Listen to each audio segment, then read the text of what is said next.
जय गुरुदेव। एक घड़ी के सत्संग की भी कोई बराबरी नहीं।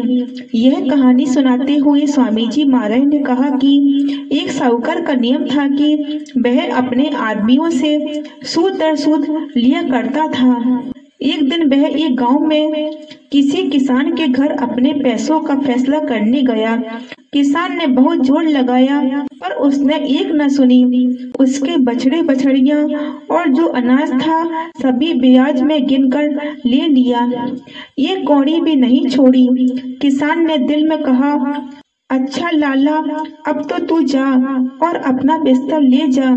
कुछ समय बाद साहूकार मजदूर ढूंढता फिरता था, क्योंकि किसान ने उसके इस व्यवहार के कारण उसे मजदूर लाकर ना दिया। अब गांव में मजदूर कहाँ से मिले। एक महात्मा बैठे हुए थे और भजन कर रहे थे। वह कहने लगे कि मैं तेरा बिस्तर उठा के चलता हूँ, लेकिन एक वादा कर कि या तो तू मालिक के भजन सुमिरन की बातें करता जा और मैं सुनता जाऊंगा, या मैं करता चलता हूँ और तू सुनते जाना। लाला ने सोचा कि यह कौन सी मुश्किल की बात है। वह बातें करता जाएगा और मैं हाँ करता जाऊंगा।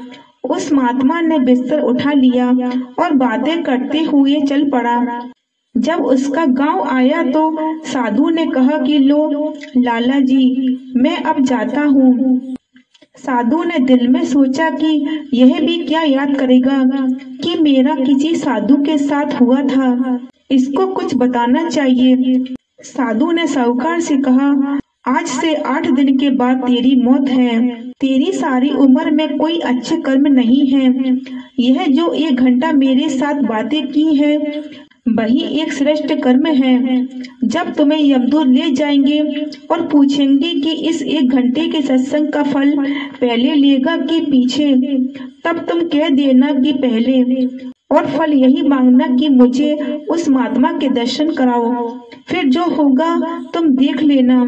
जब मौत आई, धर्मराज के यमदूत आकर साहूकार को पकड़कर ले गए।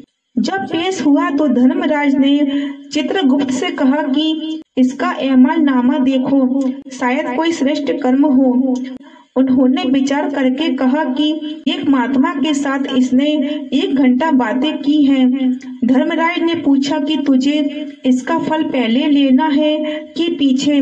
साहूकार कहने लगा कि इसका फल पहले दे दो, और यह कि जहाँ वह महात्मा है मुझे वहाँ ले चलो। बाहर से महात्मा का शरीर यहाँ इस दुनिया में होता है, लेकिन उसकी सूरत खंडों ब्रह्मांडों पर रहती है। यमदूत साथ गए और वहाँ ले गए। महात्मा ने कहा, भाई साहूकार, तू आ गया है। साहूकार ने कहा, जी हाँ, आपकी कृपा से आ गया हूँ, लेकिन बाहर यमदूत खड़े हैं। अब जहाँ मालिक का भजन सुमिरन हो वहाँ यमदूत नहीं जा सकते। साहूकार को अंदर गए काफी देर हो गई। उसका 1 घंटे के सत्संग का फल खत्म हो गया।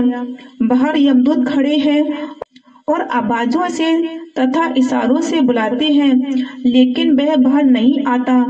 हार कर यमदूत चले गए। धर्मराज के आगे शिकायत की कि वह नहीं आता।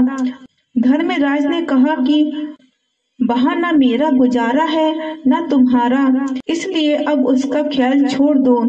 100 साधुओं के 1 मिनट के सत्संग के बराबर कोई शुभ कर्म नहीं है। जय गुरुदेव।